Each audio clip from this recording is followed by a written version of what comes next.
I am prepping for our community craft fair in November. I'm going to do a lot of Christmas stuff. A table runner with matching placemats is one of them. So I'm going to show you how to make this super easy, simple table runner. This is a super easy sewing project for you to do to create a simple table runner and some table placemats. So this video I'm just going to show you how to do the table runner. So to fit my table, I have to have it 76 inches long, and I want to get it 14 inches wide. So I cut my fabric, well actually 75 inches long by 14 inches, and I cut my fabric at 15 inches wide and 76 inches long. All I'm gonna do is I pin this every like 10 to 12 inches. Don't need a lot, but just enough to keep the fabric in place when you're sewing. But you are going to stitch all the way around, and I would leave a gap open of like 6-ish inches at the bottom or top, whichever you choose. I'm going to do a straight stitch all around. I'm using cotton fabric. You can do cotton canvas as well, but this is what the fabric looks like. It's really pretty, but it's going to have a Christmas theme to it.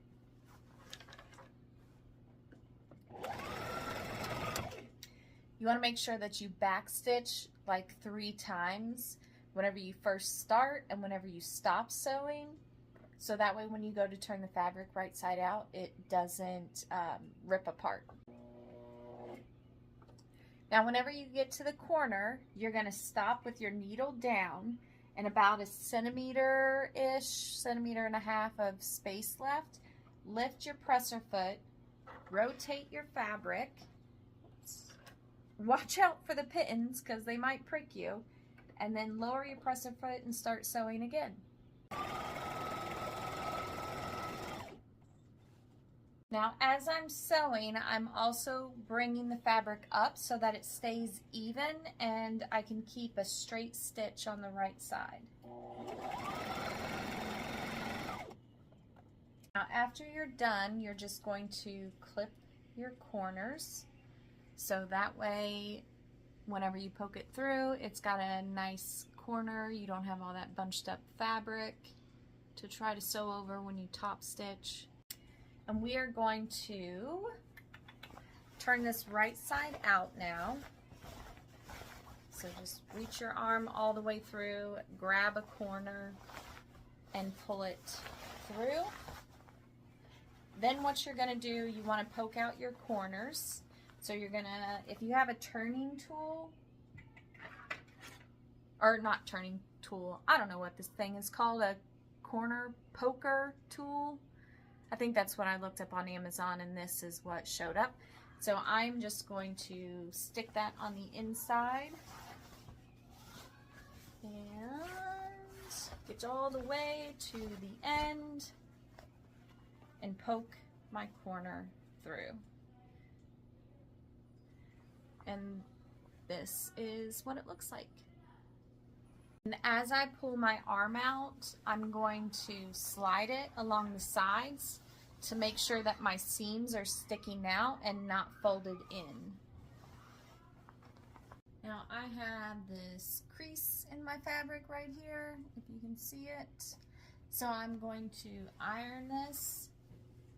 I will fold my top raw edges in where I did not sew, iron that down, and then we'll take it back over to the sewing machine and we will do a top stitch all around the table runner. This is so long and I have a lot to iron, I'm just going to pin up here at the top where I folded my raw edges in so they don't come undone. Now if your seam is in like this, I don't want to iron it down because the seam will be on the inside of the fabric.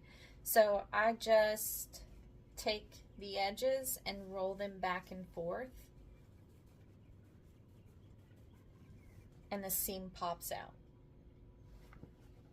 All right, we got it all ironed. Let's take this over to the sewing machine and we're gonna do a top stitch. Always back stitch at the beginning and the end so that way your thread doesn't come undone. Now I stuck a full bobbin of thread in here and I've got that much left. So I'm hoping that's enough to cover the whole thing. Excuse my nails, I was digging in the dirt yesterday. I did have enough with some left over. So a full bobbin will work for this project. And this is the final project. I used red thread because I thought it would be a nice little pop of color for the top stitch. Thought about drawing some trees on here and then stitching those on just to add a little bit of extra decoration, but I don't know if I'm going to do it yet.